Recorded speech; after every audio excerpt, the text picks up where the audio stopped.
And we welcome you into the Monmouth Football Signing Day special here on GoMUHawks.com, 2013 edition, along with Eddy, Occhipinti. I'm Matt Harmon. Thanks so much for joining us here and spending part of your Wednesday afternoon. Such a big day all around the country. You know, Eddy, I woke up this morning, went to the gym, and the first thing that people are talking about is who's going where, who's going this. It is exciting here in early February to be looking forward and talking college football. I know we always, Matt, love this opportunity. Obviously, we're in the middle of a great basketball season with spring sports right around the corner, but obviously we're football guys, and we love to do this. And I'm with you, not only on the TV and what you're hearing, but all over social media. Twitter's blew up today, obviously, with where players are signing. It's a very exciting time right now for a lot of college football programs. Where they are signing and where they continue to sign. What we can tell you about this class, and we'll have extended detail to talk about over the course of really the next 90 minutes. How we will run things here is the first half hour to be Eddy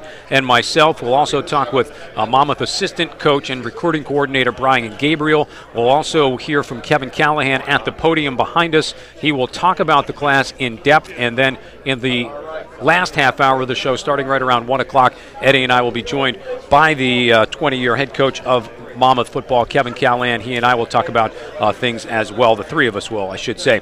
This class, an important one for Monmouth. The Hawks coming off of a 5-5 season a year ago and what was a promising start to the year. A little bit of a yo-yo during the middle part of the season, but that big win to wind up the year at Robert Morris, at least giving the team a little bit of momentum as we kind of look back a little bit on what was. And I know coaches, Matt, always talk about kind of the constant calendar and where it goes. You play the game, and then you have your recruiting cycle. Then you go into off-season workouts and then into the signing day and spring period. But you're right, to look forward, we do have to look back. A great way to end the season, big road win, as you said, a year ago this past fall. And that will only springboard now these players that will still be in the program into hopefully a tremendous off-season program, a great spring season, obviously the summer before they come back to campus in the fall. Eddy, as a member of our broadcast team, you and myself, we do the games together. If I had asked you after the season, before we got this list that is in front of us, the needs of what Monmouth has on the field, what do the Hawks need to get themselves to the next level?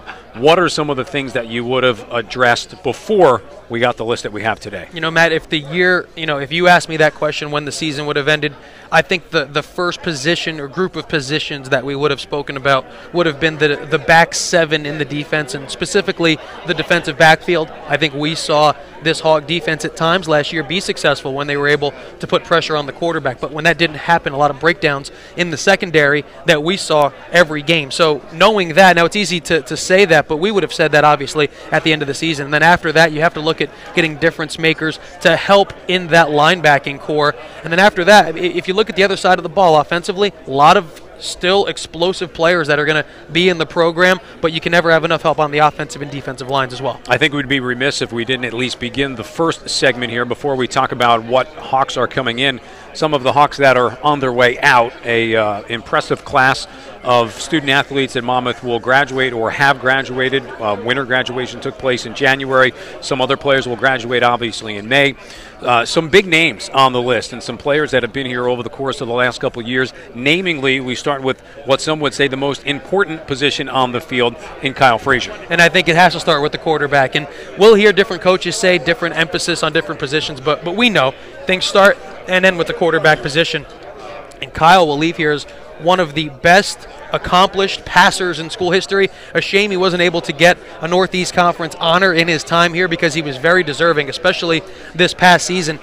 Really developed into a dual-threat quarterback. He really lit the record book up, and a player who will be missed. So as you take down this next evolutionary step with the football program moving forward, they'll have to do so with a different signal caller. I think that is one of the questions that a lot of people who follow Monmouth football, those are the people that you are really looking forward to in terms of questions to be answered in the offseason. You know, there are some question marks. There's question marks on every team around the country, whether it is Monmouth or anybody else that the Hawks will play, or even at that next level, some of the bigger schools. But I think that is really the one that stands out more so than anything, is that who will take a majority of at least the snaps from quarterback, it should be a pretty interesting battle during the course of the spring season. A lot of young, talented players in the program, Matt, that are going to be vying for options. They also have veteran leadership. Greg Depew is kind of the elder statesman, but we know there are some good young quarterbacks in this program. Ben O'Nett, Terrence Scanlon, Charlie Vellis.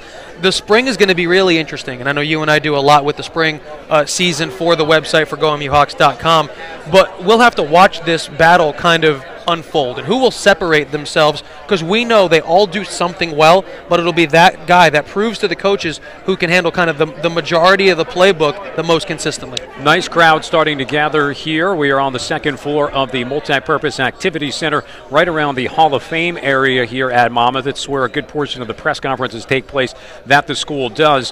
One of the things, obviously, and I can't believe we've gone almost 5 minutes and we haven't talked about it yet, and it will be certainly a focus of what you and I talk about in this first segment, and when we have Kevin Callahan on in the last part of our show, the conference situation. I think it's hard to ignore what has taken place. Monmouth, obviously, in most sports, and I will say most, with the subtraction of 3 sports that currently Monmouth offers on campus, being football, field hockey, and women's bowling, will compete starting next season in the MAC. Not in this MAC, but in the MAC with 2 A's, which has left, obviously, some pretty big questions, and some that still need to be addressed. Number one, where will Monmouth football ultimately have a home?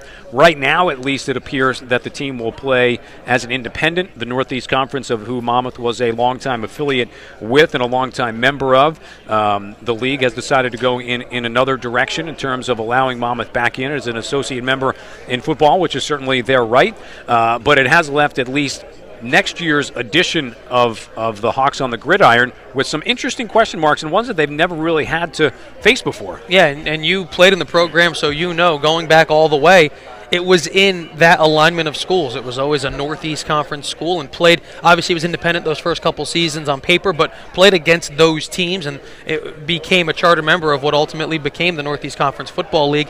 I think it poses great challenges, but also great opportunities for this football program. And moving forward, we hear next year's schedule all but set.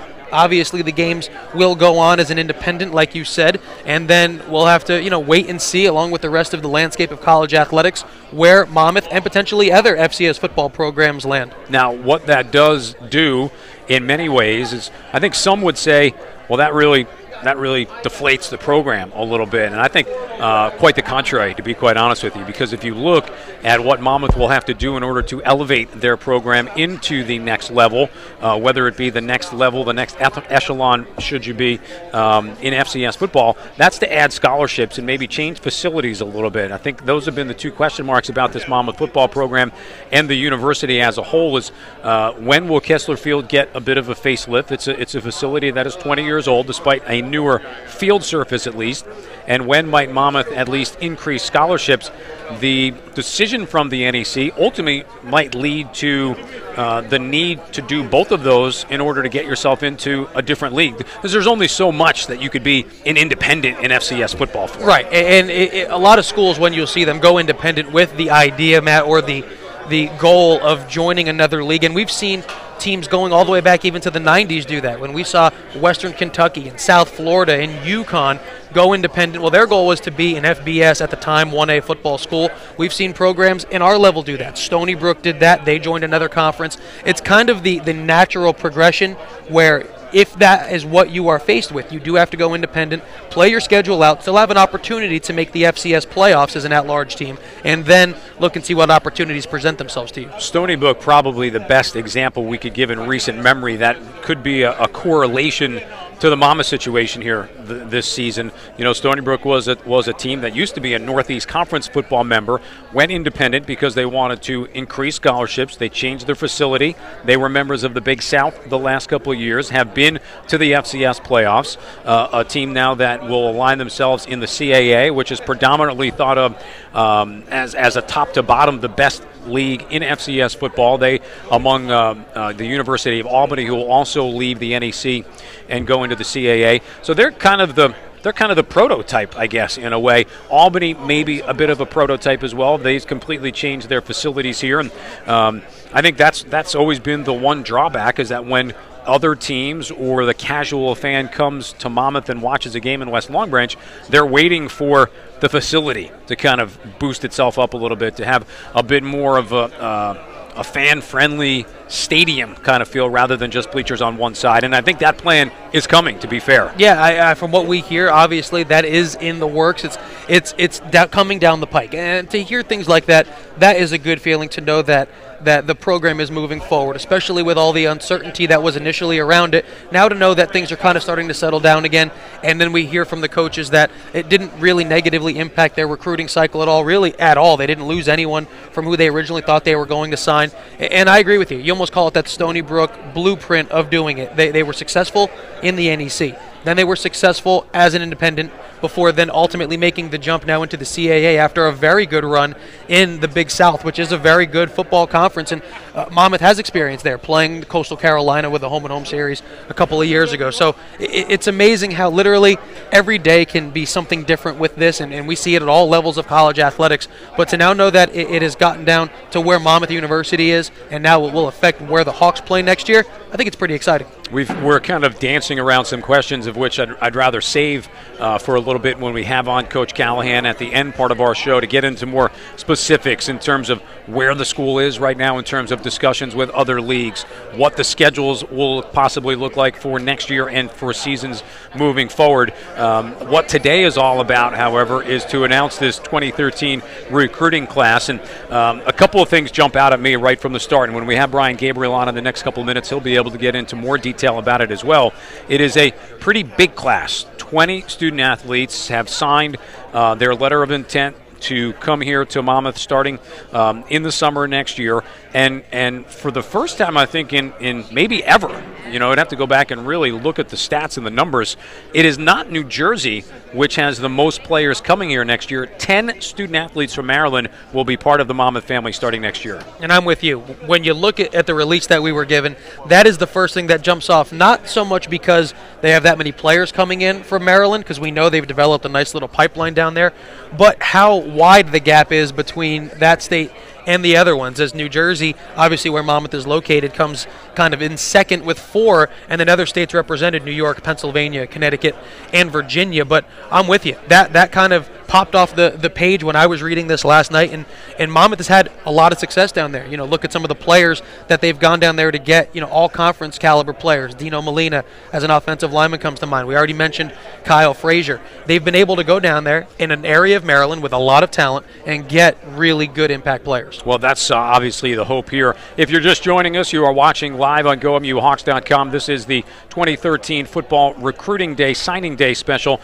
Eddy, Occhipinti, Matt Harmon here for GoMUHawks.com. And among our guests coming up in the next little bit, Brian Gabriel, the recruiting coordinator for Monmouth. We'll also hear directly from head coach Kevin Callahan at the podium. He will introduce the 20 student athletes. We're going to hold off on that and let Coach Callahan do it, and then we can get into some specifics in terms of individual players. And then we'll be joined by head coach Kevin Callahan in our last segment starting right around 1 o'clock. Some other things, and I think you made a great point before talking about the struggles Monmouth has had a little bit defensively the last couple of years, and that was definitely, you mentioned the back 7, and boy, that jumps out too.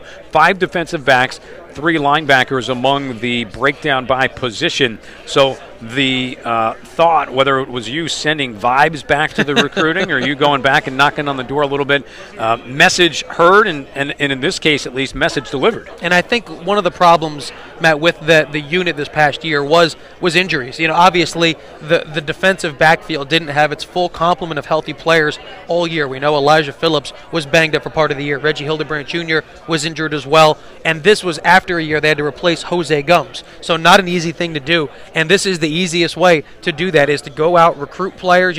Obviously, as you said, we'll let Coach go over the specifics. But when I look at the defensive backs that Monmouth brought in, good size. They are all good tackling players. They have some of them experience on the other side of the ball, which is something I like, because then they understand a little bit more of what they're playing up against.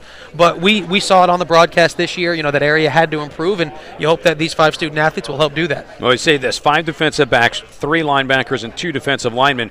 That adds up, last time I checked, to 10. So if 20 players, 10 on defense, which means 10 on offense, 3 tight ends, 3 offensive linemen, 2 running backs, and 2 wide receivers. We would say one of the question marks on the team, like we just talked about, is who's going to be the quarterback. There is no one coming in that will at least threaten for that position next year. Right. I think the coaches are very happy and content with who's in the program right now. We've seen these players practice.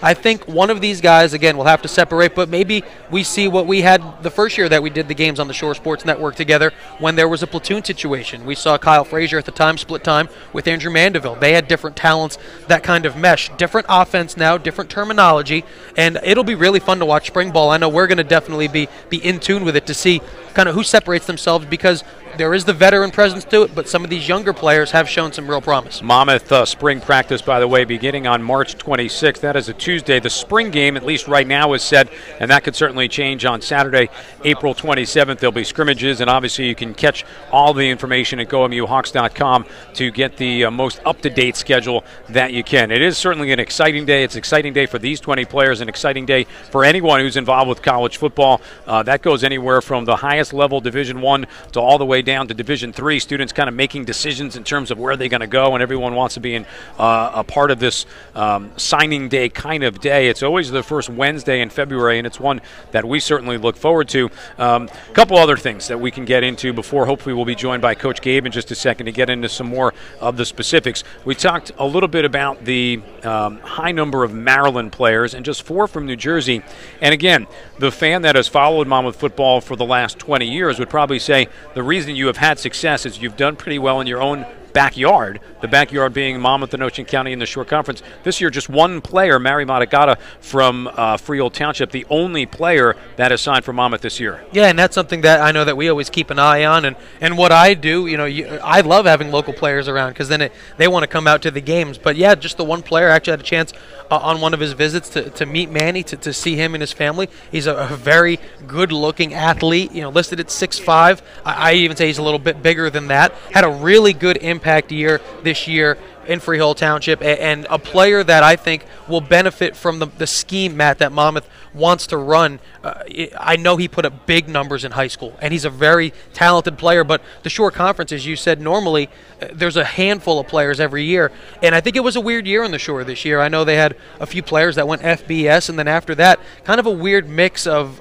players. Are they FCS players? Are they Division II players? And it was weird to watch it work out, and I was following all day on social media, seeing kind of where guys landed, and I'm always interested to see that last-minute decision, that kind of flip-flop decision that certain players, you think they're going one place, but then it is still an open book. When they put pen to paper, they can write anything down. Well, that begs kind of the thing that's been the talk at least today so far, as we'll bounce off of Monmouth for just a second. Keith Kirkwood, outstanding player from Neptune. We thought, and everyone else around thought, he was on his way to the University of Hawaii. He kind of pulled a last-minute one of those H to an R becomes Rutgers, and he's going to stay home and be part of the Scarlet Knights football program. But I would agree with we kind of talked a little bit. I did before we came on with Coach, and we kind of ran down the list of players. There wasn't really a lot of dominant football players. There's a lot of very good football players this year, but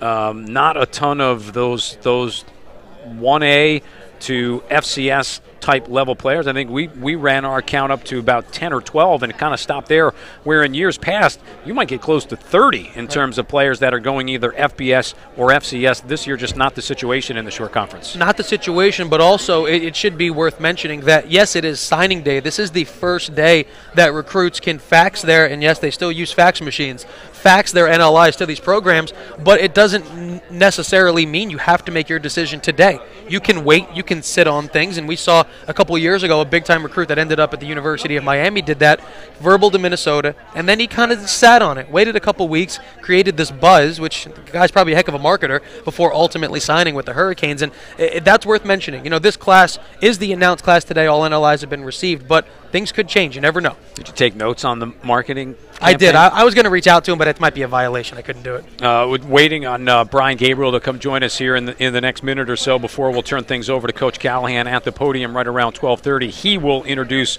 all 20 players that have signed their national letters coming to Monmouth. Again, the breakdown per state: 10 Maryland, 4 New Jersey, 2 New York, 2 Pennsylvania, 1 Connecticut, 1 Virginia, 10 on offense and 10 on defense. I mean, this has basically become a day. It's almost a national holiday if you're a college football fan in terms of where players are going, where they are headed, and who is signing with who. And it's a long process, and we're happy to be joined here at the table. He's taking a seat. He is Brian Gabriel, the offensive line coach, but at least more importantly on this day, the recruiting coordinator for Monmouth. And Coach, always good to see you, and giving us a couple of minutes before we turn things over to Coach Cal at the podium. Eddie and I just kind of bouncing on the list a little bit without giving names and specifics. We're talking more and how interesting it is, the heavy influx of players from Maryland this year. Probably the first time ever in program history. I'd have to think that it wasn't New Jersey that was on top of that list. Yeah, it was an interesting year. We definitely target in recruiting, from inside out, meaning we start in New Jersey and then kind of branch out from there.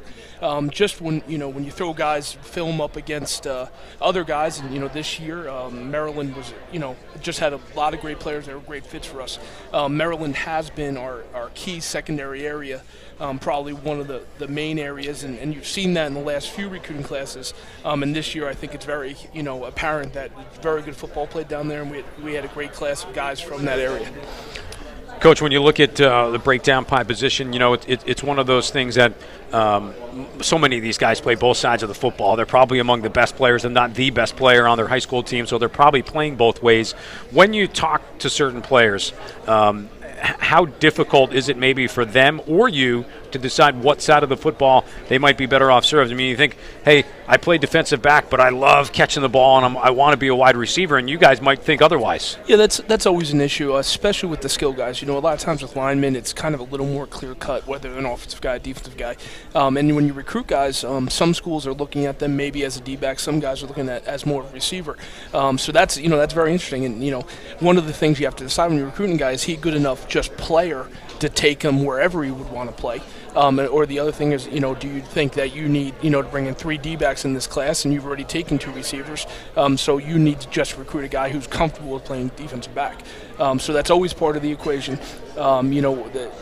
Part of it is a camp evaluation. You start talking to the player, and a lot of times, they see themselves on a certain side of the ball. Some guys say, I'll play whatever you want, coach, and that's a great answer for us. But ultimately, we have to say where we see them fit the best. And that's not saying that once they get here, after a fall and, some spring stuff, that you don't say, oh, heck, this player might actually help us quicker on the defense side of the ball, or maybe they're not, playing a lot on defense, but we feel like they could be a receiver, so we would make that move. Yeah, Coach, it is a very balanced class, 10 players on each side of the ball. But, I think the heaviest position, at least by number, kind of jumps off the screen. 5 defensive backs. You also bring in 3 linebackers. So of the 10 defensive players, you get 8 in that back 7. What was the thinking there? Well, I'll start with this. The linebacking position, those guys are pretty versatile. They're long bodies. They may be guys that grow to put their hand in the ground. Which is always kind of a great thing for a football coach, because then you have the speed of a linebacker playing the defensive line if they get big enough. And it's the same thing kind of with D-backs. If they get big enough, maybe you move them down to linebacker. But our thought process was, number one, in the defensive backfield, we had a major need there. We felt like the last couple of years we haven't had the depth we need to play an 11-game schedule with guys getting injured, getting nicked. For whatever reason, we didn't have the depth we needed in that position. So that was probably our number one target area going out this year, to find 5 of the best players we could find, and hopefully they can be pretty quick to help us in this next season. In terms of the linebackers and D-line, we probably were targeting a few more defensive linemen. For whatever reason, it didn't quite work out. But we just felt like those were really good players. A couple of those linebackers all 3 of them are excellent football players, and I think they can help us pretty quick. He is Monmouth recruiting coordinator Brian Gabriel, who joins Eddy, Occhipinti, myself, Matt Harmon, here on GoingMuleHawks.com. This is our 2013 signing day special for college football and the Monmouth program, which will start its 21st year of college football play. Coach, one of the things, and I think you probably have a great insight, and I'm sure we'll talk with KC about this as well, the situation with the lack of conference and maybe playing as an independent this year, did you found that hurt recruiting coming down the stretch the last couple of weeks, when I'm sure everybody is in all of these student athletes' ears? Yeah, it's funny, in terms of the league we used to play in, those guys were on it a little bit, but our message to recruits was simply, that, we look at this as a positive in terms of that we're going to take another step in Monmouth football, and they're going to be a part of that. In terms of some of the recruiting we've done against some historically bigger leagues, I think that hurt us no different than it has in the past, because that was always, you recruit against some schools that are in what has historically been a bigger conference. That would have hurt us in the past just as it did this year, and that wasn't a big factor. And to be honest with you, some of these schools in our league, I think that was probably negative recruited against us, but we looked at it as a positive, and we really didn't suffer too big of an effect from that, in terms of, I honestly thought it would affect us more than it actually did. Our guys I think are super excited about where Monmouth football is going. Coach, we'd be remiss if we didn't ask you about the position that you coach specifically, and it's the offensive line. You bring in 3 players to that unit. You do have some veterans coming back, so it was a point of strength a season ago. The team, when they were rolling, was able to run the football well. And why don't you quickly touch on these 3 student athletes and maybe how they fit in? Okay, I'll start with Dominic Esposito. He's an interior offensive lineman, a big body guy, 6'3", 305. I really liked his athleticism for a guy that size. I feel like he plays with power. He has very good feet for a guy that size, and I think he can help us pretty quick on the inside of the offensive line. The other 2 guys are more traditional tackle bodies. Matt Stoneberg is a guy who 2 years ago didn't play football. Last year played tight end, and this year was moved to tackle, and his athleticism stands out on film.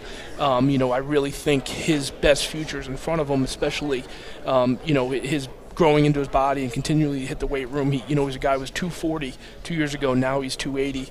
And he's just getting bigger and stronger, but still has that athleticism of a guy that was 240 that was playing high school tight end 2 years ago. And the other guy who is, I apologize, J.P. McManus, is another guy who's a big tackle body. I loved him on film in that he got after guys on film. He plays hard. He has that perfect tackle body that you're looking for, and his pass protection skills. I really think a lot of in his run game. He got after guys in the run game.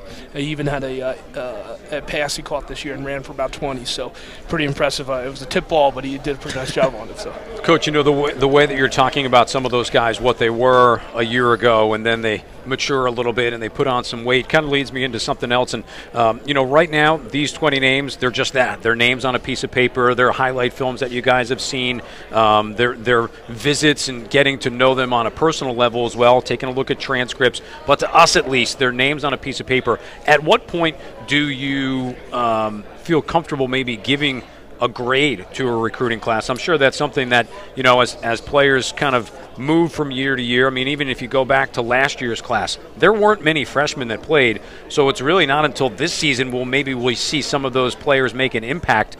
So it could take a little while for some of these guys to develop into what you think they could ultimately be. Yeah, I think you can make a preliminary evaluation of them once you actually get them in camp, and you can get a feel for the athleticism. But that's really an incomplete evaluation. By the time you have them through all spring workouts, winter workouts that we're in right now, you start to see these guys actually do things and really move and how they work. And then when you get to spring practice, where they've really heard the offense or defense and the terminology and understand the technique for a solid year, that's when you can make a pretty solid judgment. And I think really by their second year, the fall coming into camp, their second year, you have a real good idea of where they are and how good of a job you did and how well you evaluated their ability to translate to the college game. Coach, a couple other things before we let you go. I think we're getting close to Coach Callahan starting to introduce some of the players. As you look now moving ahead, I think one of the other things that you talk about with each recruiting class, I mentioned that not many freshmen played last year. As you talk to student athletes, what is the mindset of this group coming in? Are they thinking, hey, I want to play right away? I mean, I would imagine every player that comes in says, I want to make an impact right away as a freshman, and sometimes you have to harness that back a little bit. But as you look, and again, not even using names as specifics to put you on the spot, are there impact players on this list, or is this more of a class that kind of fills out the depth need for Monmouth a little bit? I think it's a combination of both. In terms of guys playing right away, we want them to have the mindset they want to come in and compete right away.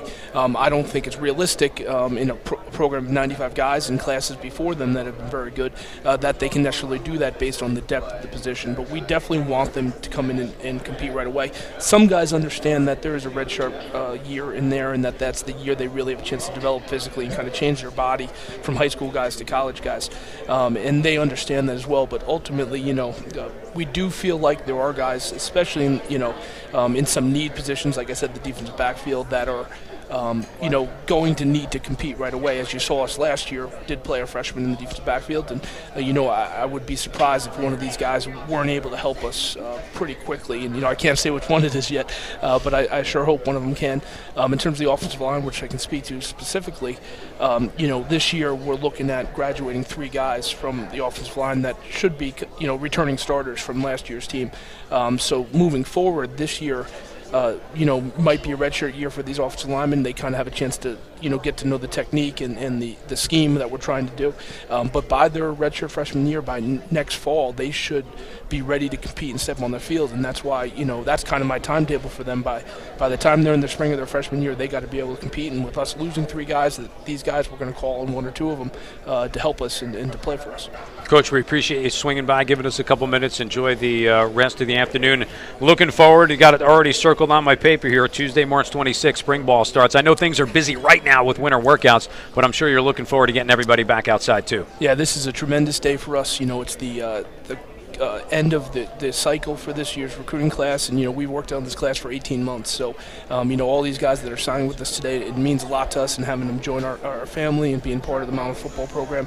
And we're really looking forward to now getting back to doing some football and some self-scout and kind of looking at what we're going to be this spring and then getting ready for the fall. So it's right around the corner, so we're excited about it. Thanks, Coach. Good job tweeting and Facebooking everything out today, by the way. I was having a hard time driving to campus. I kept getting these pieces of information from you. I'll tell you what, we've really bought into the social media. So we have a ton of followers and all that stuff, and the guys really seem to like it. A lot of the alumni reach back to me and say they're always paying attention to that, and they're seeing what we're doing. It's probably the easiest way to get our information out, so I really make an effort to do it. Coach, appreciate it. Thank you. Thanks for giving us a couple minutes. That is Brian Gabriel, the recruiting coordinator, offensive line coach here at Monmouth University. What we will do here at the table, Eddie and myself, is we will pause and let the camera reset up. We'll direct things over to the podium as Monmouth and head coach Kevin Callahan will introduce the 20-player class for this year, the 20 players who have signed their national letters of intent to come here to West Long Branch beginning in the summer next year. We step out here from the table for just a second. Stick around, though, and watch Coach introduce. You'll have highlights and information on all 20 players, and then right around 1 o'clock, Eddie and I back here at the table where we will be joined by head coach Kevin Callahan to talk about this class and all things Monmouth football. Thanks so much for watching our 2013 Signing Day special here on GoMUHawks.com.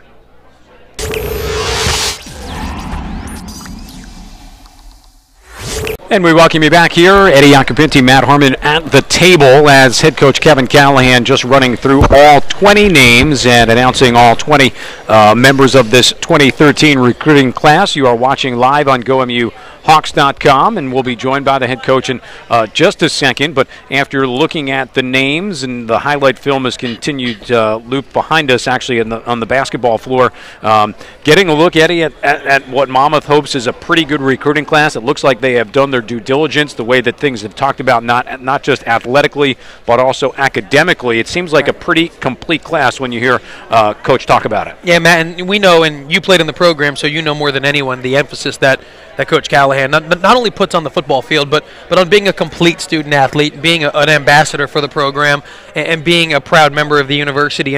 And he said it, but looking at the players he brought in, it definitely is true. Players that not only are going to compete on the field and look to win games for this Hawks football team, but also are going to be, not a burden to the compliance and academic staff. And I think the football program did a good job in addressing all of those.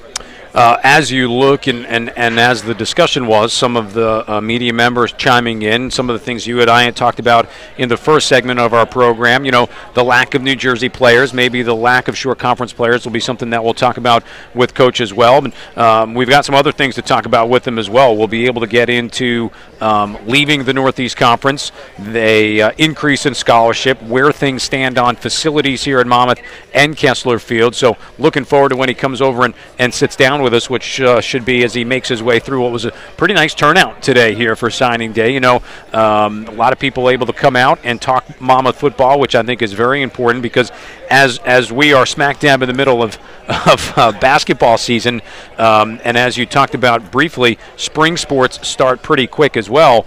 What I think everyone is always focused on, and it's a nationwide thing, is the sport of football. So anytime you can talk about it, it lends itself into some good detail and some good attention. Yeah, well, it's in the news cycle 24/7, and we saw that, the national championship game for not only FBS but FCS footballs later. That feeds right into the recruiting cycle. And now all of the buzz, at least around the football world, is going to be spring practice. It's going to be getting the players back out onto the field and starting to see where these position battles start to kind of unfold and to see what players can kind of rise up these depth charts, but realizing it's still the spring, and then there's still a summer camp, obviously, and then the all-important fall. But it's a full, all-year activity, which I know we love, and right now we're broadcasting Monmouth basketball games, but always good to take a few hours and talk MU football. Well, I think what's important, and it's something that you just touched on, is that positions can certainly, I hate to say won and lost in the springtime, but boy, you can certainly help yourself and make a case for yourself to be among those that get looked at a little bit heavier in the preseason in August if you do really well in spring ball. I tell you, I'm not sure if Coach heard you say that, but if he did, I'm sure he'd smile, because I think most coaches share that sentiment, that really it is the whole next year begins when this year ends, and now we can kind of turn the page with this new recruiting class and look to the next season and the players in the program now doing the off-season workouts, the morning runs. As you say, whoever is leading the depth chart in February may not be there, come September when that first game is played. But you can definitely do a lot to hurt your chances, and you can only gain if you do the right things. Do it not only the coaches ask, but if you do all the necessary things to make yourself a better and more complete football player. All right, so let's go back to where we started, talking about some of the positions that are up for grabs a little bit, and then we'll get back into this class of players that are coming in and maybe how many of them can be a part of the discussion. Quarterback, we know, is basically a wide-open position right now. Brian Gabriel, the recruiting coordinator, a couple of offensive line positions are open. You would think that on that side of the football, at least, Monmouth is pretty set, and I say pretty set because things do change, at wide receiver, running back, and tight end, which would lend itself in. You've got to solidify the quarterback spot and solidify that offensive line. But really, skill-wise, is something you and I talked about during the course of last year.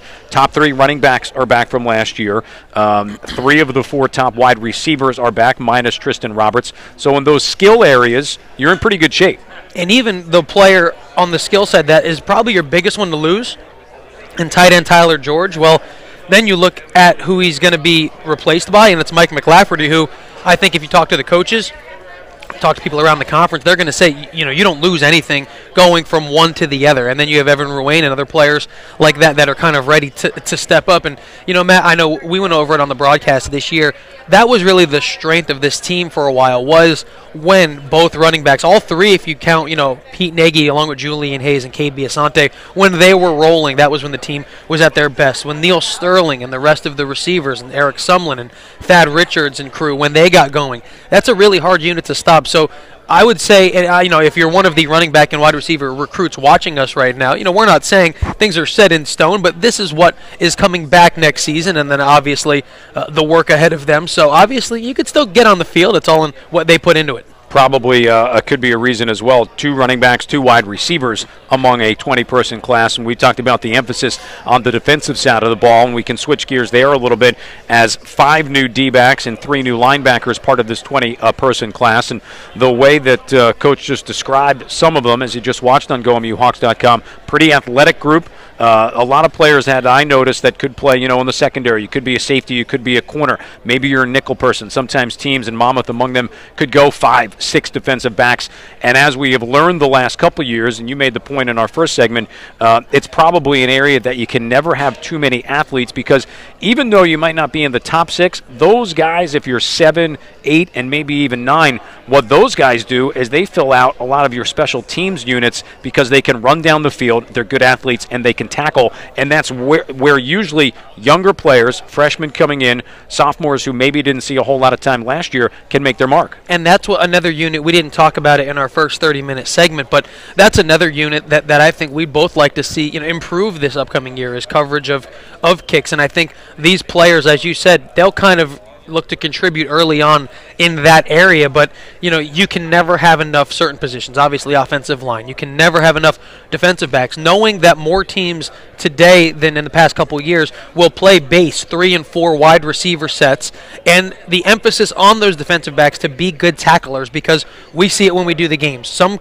programs do that with the kind of idea we're going to throw it a lot, and then some programs do that and they're going to run it a lot. So getting the best 11 players on the field that you can is important, but when you bring in these players who are listed as defensive backs, and as Coach Gabriel said, things could change when they're versatile enough to come up to the line of scrimmage, make plays in the defensive back, or in the offensive backfield rather, that adds just more emphasis to that position, but also to their ability to get on the field sooner. As we look at the defensive side of the ball a little bit more, where I think many of the questions will be, in addition to the quarterback spot during the course of the spring ball season and the preseason for Monmouth, there are some players that are coming back, some talented players that are coming back. Dan Sullivan, the Monmouth middle linebacker, was named as an all-league pick. You have the predicament of bringing players back in the secondary. Pat Gray will be back. Andrew Sutton will be back.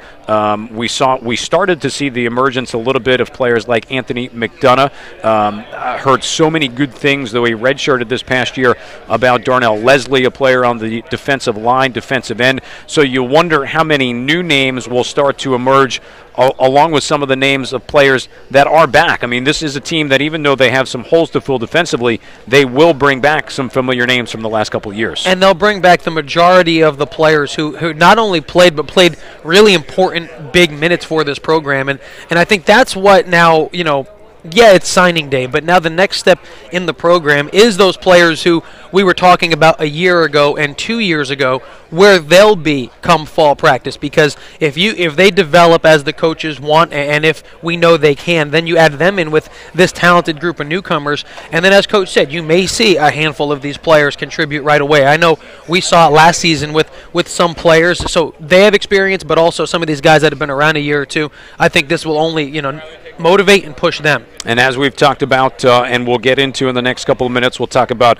facilities, scholarships, schedule, leaving the Northeast Conference and having to find a new home perhaps in the next couple of weeks maybe. I mean, I think at this point, and this is speculation for sure, but it's fun to speculate, you would think that any point over the course of maybe a couple weeks to a couple months, even though Monmouth will play this year as an independent, that you'd like to have a spot locked into whatever conference it could be you're going to pretty soon, because even though we're doing signing day 2013, it's signing day 2014 that now becomes kind of the impact and the influence. And I'm not sure that you want to go through 2 cycles of saying we don't have a conference or an affiliation. Right. You want to get it kind of done. You want to have it be in the rear view mirror, where then you can look back and just move forward, especially when you're out in these living rooms, when you're talking to these potential student athletes, that you can say, no, not only is it being worked on, here's where it's going to be. So then they kind of have an idea of the potential competition that they'll be facing. But I'm with you. It's definitely an interesting time. It's something that we've never been through, as a university and obviously as a football program. So it's definitely, it's changing times, but I think there's nothing but an air of optimism around not only the football program, but athletics kind of in general with this new move. It's 2 decades worth of football so far here, as Monmouth will begin their 3rd decade of play this year. Again, no official schedule has been set. That was a question that was asked of Coach in terms of what the schedule is, and he said I could probably rattle it off to you, but I'm sure it will change and maybe get tweaked a little bit. You'd have to speculate that the schedule will include a lot of NEC teams that maybe Monmouth was going to play anyway, in addition to some of the non-conference games that were lined up. So it could be a similar type schedule to what we could have played in the first place, just without having a conference affiliation. Now, a couple of things that I think are important that, from the absurd and ridiculous to maybe the more common questions, football here at Monmouth is not going anywhere. I think we can both speak to that for sure. That today, of things that we're doing today and the way that the program continues to evolve, I think when that move to the MAC first took place, everyone was like, well, where's football going to go? Does this mean Monmouth is not going to be part of football anymore? That is just, I think, that's the crazy and the ludicrous. Yeah, that's the extreme side of the two kind of adjectives that you just threw out. Obviously that was it was never, and just speaking to people in the administration, never an option. That wasn't even a discussion that got brought up. It was actually all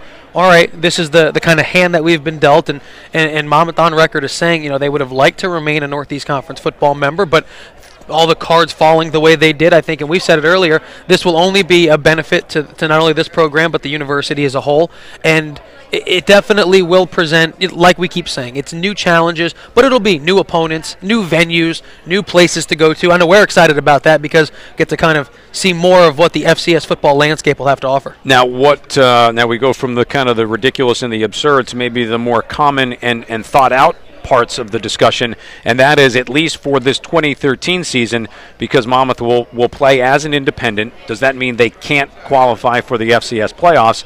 And that is something that I think is an interesting debate. Are they eligible? For sure, because there are at-large bids that get given out.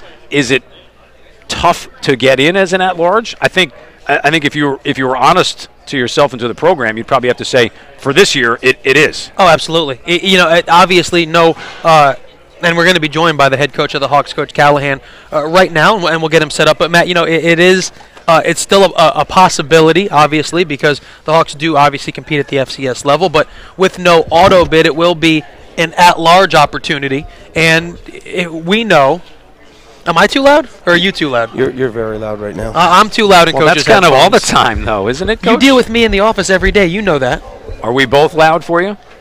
We'll make it work, man. Okay, all right, we'll make it work. A little bit of improvise, that's all. Coach, this has become kind of a special day around the country, the signing day, and whether it is at Notre Dame, Michigan, USC, Monmouth, or so on down the line, this is kind of the next step for everybody. These are in Monmouth's case 20 high school student athletes who have decided to spend their next 4 or 5 years here in West Long Branch for the most part, which is a big commitment for you and a big commitment for them. And we're incredibly excited about this class. As I said, Matt, this class not only gave us a great deal of depth in positions where I think we desperately needed it, but it also brings in some very talented players who I think could help us significantly early on in their careers. Coach, I know that you went over it during the press conference, but you mentioned some of the players that saw time a season ago, and you just touched on it. So to kind of build on that, is this a group of 20 balanced, class 10 on each side of the ball that you and the other coaching and the rest of the coaching staff looks at and thinks, we see some of these names and we think these guys can fit into the equation fairly early on? We do, and when you put together a recruiting class, the first thing that you do is you have to establish your positions of priority, where you need to bring in players and how many players in those positions you need to bring in. As you saw this year, it was very important that we bring in a number of players in the defensive secondary. We were able to land 5 in that position. We're extremely happy about that. We need to replace some members of the offensive line where we're graduating some starters this year, and we need to continue to supply depth into that position, and we brought in 3 offensive linemen here. Linebacker was a position a year ago where we brought in 6 players. This year we have 2 players in there, 3 players in that position that we feel very good about. So, I think it's all about prioritizing your positional needs and then targeting players that can best fit those needs, while at the same time targeting players that you think can add something to your team in terms of their level of performance. Coach, when you look at that breakdown by position, I mean, the one spot that is not represented, and Eddy, I've talked about it a little bit in terms of what could likely ensue in the spring, which is a pretty hefty quarterback battle. There are 4 quarterbacks on the roster. None are coming in, which would lead media members or the casual fan to think that you as coaches feel like there's somebody on the roster right now of the 4 that will be able to lead this program to what you want it to be. Well, that's true, Matt. I mean, we feel very good about the 4 quarterbacks who are on our roster right now. Although none of them have actually played in the game, we feel strong enough about their ability and strong enough about their development to feel that our starting quarterback in 2013 will come out of this group. And for as far as not taking a quarterback in this class, it wasn't necessarily that we didn't want to, but when prioritizing the positions of need, that did not have the same priority as some of the other positions. I still think it's possible that we will add a quarterback, or we may add a quarterback to this class as we move forward, but through, coming up upon the signing day, it was really more important that we get some meet some other positional needs before moving to quarterback. Coach, that leads into something that Eddy actually brought up before. This is signing day, but this isn't the end of players that could ultimately attend Monmouth, whether it be walk-on or players who become scholarship players. Not everybody signs their name to a piece of paper today. Not everybody. What today represents is the first opportunity to sign a letter of intent for football. That signing period goes through mid-April. So there's a lot of time left where players could still sign. There's players who may not sign but will opt to come and be a part of our program who we would desperately need, and that's not just true at the quarterback position. It's true in many of our positions. So the recruitment doesn't stop today. Today just signifies the first day in which somebody can sign, and a lot of times that's often misconstrued. Coach, a point that Matt and I brought up earlier, you have a 20-member class coming in this season, and Matt brought up the point for the first time, and as long as he could remember, players representing in this class aren't predominantly from New Jersey. And yeah, you do have still a handful of players from the Garden State, but with the 10 players from Maryland, 6 states in total represented in this group. It looks to be the most varied, I think, location-wise class that I've seen in a while. It is, Eddie. And if you look at the geographic footprint of our team, you're going to see that it extends from really northern Virginia up through Maryland, Pennsylvania, east of Harrisburg for the most part, all of New Jersey, New York, Connecticut, and even up into Massachusetts and upstate New York. That's where our players come from, and those are the areas that we target in each recruiting cycle. It just so happens that in this recruiting cycle there were more players from the Maryland area that we were successful in recruiting, and that's not to say that we didn't focus on local players from the New Jersey Shore or players from New Jersey in general. It's just that we were more successful in these recruiting battles. Coach, as you look at this class of 20, and Eddy talked about the breakdown, the positions we've gone over, 10 on offense, 10 on defense, with a heavy emphasis in that back 7. I know the question was asked of you while you were at the podium, but I'll ask it here again. As you're getting these players to come in, ultimately they have 5 years in most cases to play for. But as you look up and down the list, are you envisioning in your head, this guy probably could be a part of what we have going on next year?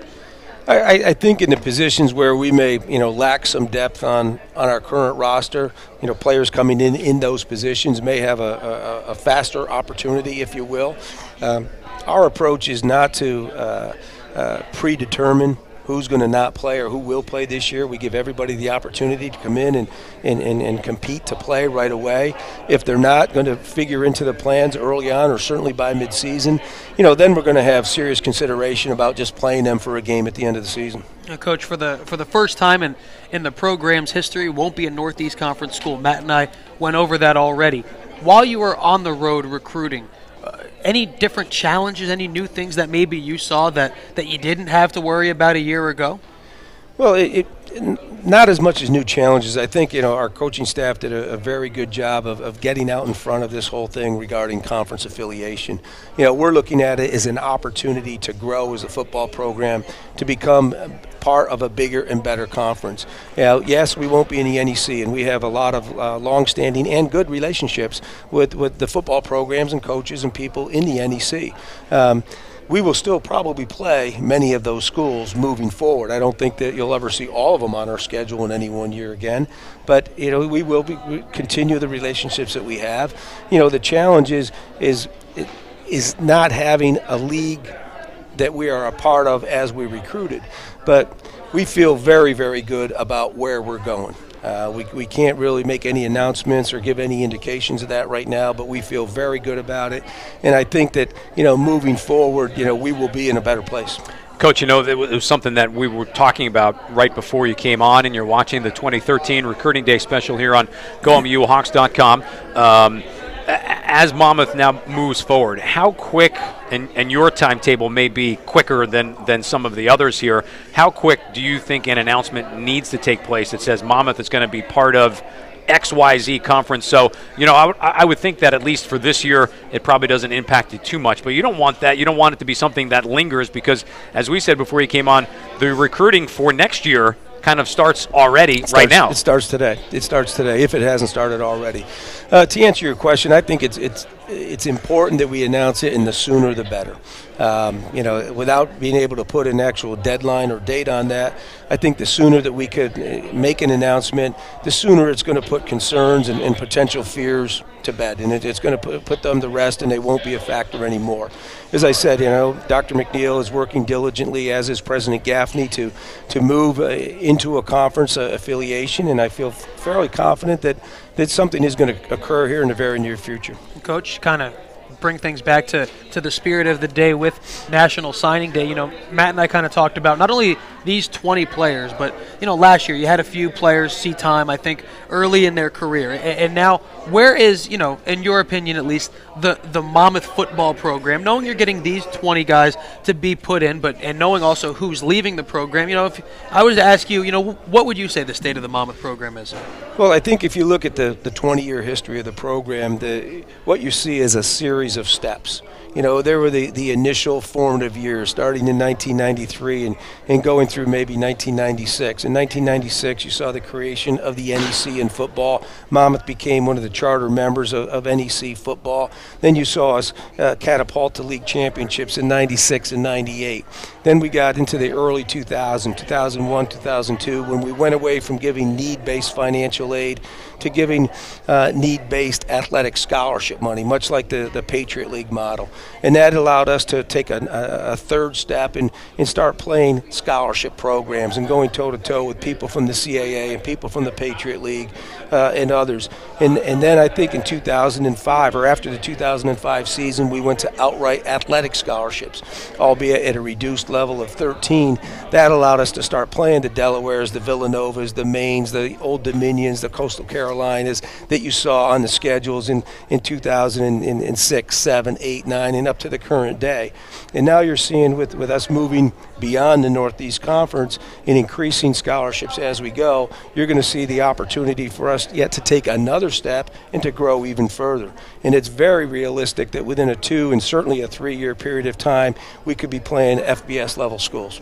And that's, you'd think that's the goal at some point. I mean, every FCS school wants to play at least one of those. They're usually, good guaranteed money for a school. The last time I checked, you've got to be, close to 60, I think 57 over a 2-year period, where Monmouth is not at that point right now. But scholarships has always been something that's been talked about. How many you have, where you are. I know in the Northeast Conference, Monmouth was middle of the pack, so right around middle of the pack. With this deflection or lack of readmission back into the NEC, have scholarships already increased for this year? Yes, they have. We're moving forward. We're moving closer to the 40 mark or at the 40 mark, and with a detailed plan of how we will implement additional scholarships moving forward. And getting back to that 57 number, the maximum that you can have on the FCS level is 63 full athletic scholarships. You have to average 57 equivalencies, not necessarily 57 athletic scholarships, over a 2-year period to be able to be accountable FBS level win for the FBS level team in terms of bowl eligibility. So it's quite feasible that even without having 57 scholarships, that a school or Monmouth could get to that 57 equivalency level very early. Coach, is it something that from a player's perspective, and I know you are pretty in tune with what all the guys think, how much have they paid attention to this NEC discussion? I mean, have you had players come and say, hey, what's our situation? We can't go to the playoffs now. We're not in a league anymore. What's going on with us? I mean, our players are very much in tune with what's going on. As a matter of fact, even prior to the NEC's announcement, I addressed that exact thing with our team, and so that they were aware of what was going on. As I may have said earlier, we fully anticipated the reaction of the NEC. It was very clear to me the direction they were going to go in terms of associate membership. When I addressed that with our players and told them not where we had been, but described to them where we were going, they were genuinely excited. They were thrilled. They're fired up about Monmouth football moving forward. Well, I can speak selfishly too, not only for the players but for Matt and I. You know, it is an exciting time, and obviously you are the only head coach that the program's known, and you spoke of those steps earlier. Could you have foreseen, now going 21 years ago, that this would be kind of where we're headed, FBS competition in a couple years? Honestly, 21 years ago, I was looking to get enough players to play the first game, and I really didn't think too much beyond that. They gave me a uniform. That's how bad things were. I got a uniform. It was dire, huh? We did. Matt had a uniform. But you know, honestly, is I think while it may not have been obvious back in 1992 or 93, is we've made these steps in the program. What it has done is I think it has demonstrated and opened the eyes to a lot of people what we could become and what we can become and what we will become. And I think that's the focus that I have right now is not where we've been, but where we're going and how we're going to get there. And quite honestly, I'm really excited about that. Coach, I know that the focus today is on the 20 student athletes who have decided to come here to Monmouth, but in talking about conference realignment, it does beg a couple of questions. Scholarships, we've checked off the list and talking about those. Schedule, I know, was a question that you have been asked over the last couple of weeks. Who are you going to play? What's the schedule like? I think you made the comment while you're at the podium. You could announce the schedule if you wanted to, but probably still waiting to maybe see if it gets tweaked or adjusted a little bit in the next couple of weeks. That's true, Matt. I think right now we're in very good shape, and as I said at the podium, I'm extremely confident. You know, we have a full slate of schedule coming up here, so that's going to be something that, you know, we will announce very soon. But, you know, depending on what happens with maybe some conference discussions that are going on right now, that could change. So rather than coming out and announcing or locking ourselves into certain dates at this point, we want to make sure that, you know, we're taking the proper amount of time and doing due diligence to make sure that when we announce our schedule, it's something that everybody's going to be excited about. 20 years of Monmouth football, passing last year. 21 will begin in September, August for the preseason. One of the other questions would be where things stand in terms of an upgrade of facilities, which I'd imagine is a discussion not just here on campus, but among recruits and also maybe among conference suitors of other leagues that might be looking at Monmouth as an interest point. It is, and you know, there is a planned upgrade for Kessler Field and the surrounding stadium. As a matter of fact, there are plans on the table, and there's plans with the town right now to get us moving forward with that. And our hope is that we will be able to break ground sometime this spring. There's a shovel right back there. I wasn't sure if is there something else going on today that we're going to go cover? Well, not yet today, but that day will be on radio as well. Coach, let's wrap up and come full circle. 20 new players, part of the Monmouth football program. As you mentioned, not just good athletically, but just as important here in West Long Branch, good academically as well. It is, and you know, that's something that, you know, is very important to me. It's very important to the university that not only do we bring in quality football players, but that we're bringing in quality young men and great students, guys who have a destination in mind for themselves 4 or 5 years down the road. We want to make sure that we're doing our best to recruit the type of player who's going to be here for those 4 or 5 years, who's going to be a contributing member of the campus community, and who's also going to be a successful football player. Spring practice starting on Tuesday, March 26th, my little paper says here. I'm sure you're looking forward to that day. Can't wait. We've got a few more weeks of our winter conditioning program. Things are going well so far through the first 2 weeks, and you know, we're excited about getting back on the field. I think Eddie and I, we're going to come by next week and maybe grab a workout in, if that's all right. You're more than welcome to, man. I know Matt's ready. I'm getting there, but I know he's ready to roll. You're getting there. Coach, we appreciate the time. I know it's an exciting day and a long day with everything going on, but we appreciate you giving us a couple of minutes. Thank you, guys. Appreciate it. That is the head coach, Kevin Callahan, here as we wrap up from the table. Want to thank Brian Gabriel. Want to thank head coach Kevin Callahan. Everyone here from the Monmouth Athletic Department getting us set up and ready to roll. For my partner, Eddy Occhipinti, Matt Harmon saying so long from the MAC, the 2013 Recruiting Day Special coming to a close here on GoMUHawks.com.